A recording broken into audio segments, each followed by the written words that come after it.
Okay, I want you to open up your books to page 126. We're going to talk about the case study today, which is on superbugs. I know one of your assignments is to talk about bacteria in a biblical worldview. And I'm going to kind of give you a little bit of insight as to what evolutionists are going to use when talking about bacteria as well.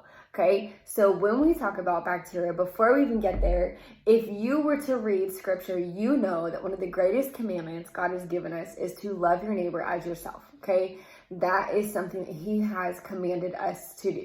Okay, one of the greatest things that people have done for that is to try to find ways to fight diseases. That's a great way to love somebody like yourself.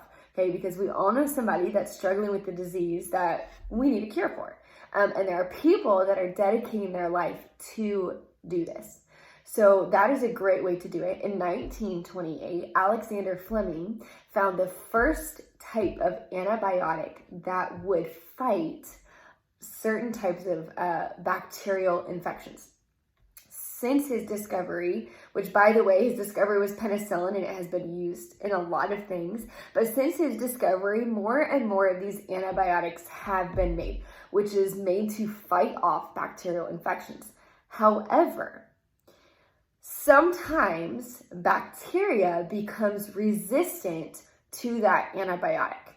What evolutionists will do is they'll look at this and they'll go, okay, well, if it's resistant, and they have their reasons, they'll say, well, this is a form of evolution. Here's how we can believe in evolution, because it's not responding to this.